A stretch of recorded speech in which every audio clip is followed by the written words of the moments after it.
أعوذ بالله من الشيطان الرجيم. بسم الله الرحمن الرحيم. وعلم آدم الأسماء كلها ثم عرضهم على الملائكة فقال أنبئوني بأسماء هؤلاء إن كنتم صادقين. قالوا سبحانك لا علم لنا إلا ما علمتنا إنك أنت العليم الحكيم. قال يا آدم أنبئهم بأسمائهم فلما أنبأهم بأسمائهم قال ألم أقل لكم إني أعلم غيب السماوات والأرض وأعلم ما تبدون وما كنتم تكتمون.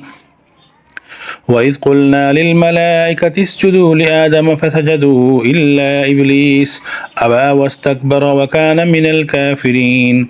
وقلنا يا آدم اسكن أنت وزوجك الجنة وكلا منها رغدا حيث شئتما ولا تقربا هذه الشجرة فتكونا من الظالمين.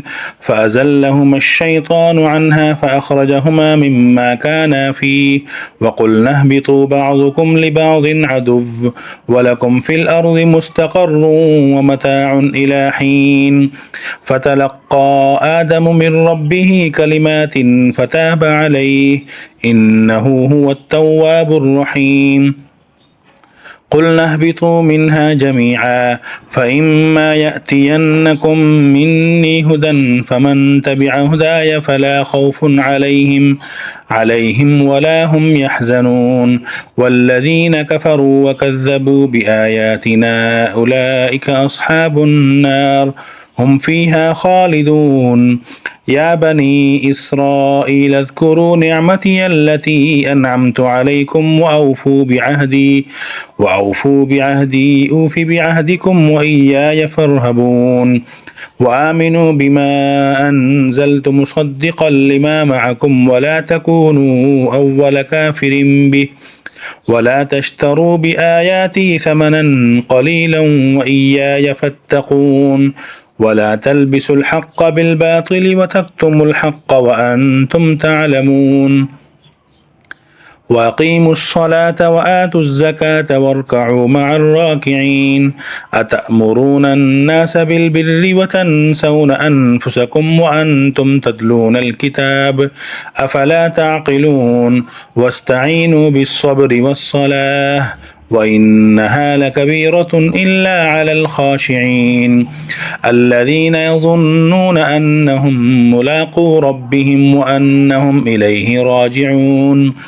يا بني إسرائيل اذكروا نعمتي التي أنعمت عليكم وأني فضلتكم على العالمين. واتقوا يوما لا تجزي نفس عن نفس شيئا ولا يقبل منها شفاعة ولا يؤخذ منها عدل ولا هم ينصرون. وإذ نجيناكم من آل فرعون يسومونكم سوء العذاب يذبحون أبناءكم ويستحيون نساءكم وفي ذلكم بلاء من ربكم عظيم.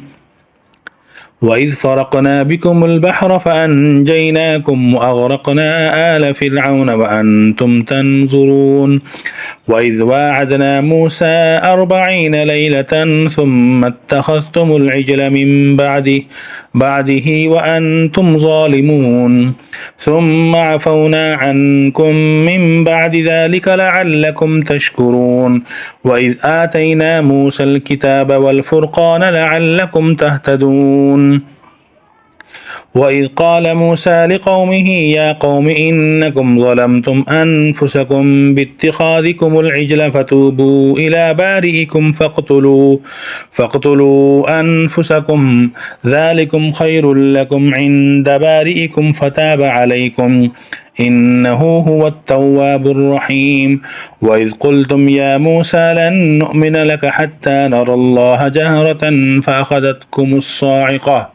فأخذتكم الصاعقة وأنتم تنظرون ثم بعثناكم من بعد موتكم لعلكم تشكرون وظللنا عليكم الغمام وأنزلنا عليكم المن والسلوى كلوا من طيبات ما رزقناكم وما ظلمونا ولكن كانوا أنفسهم يظلمون صدق الله العظيم.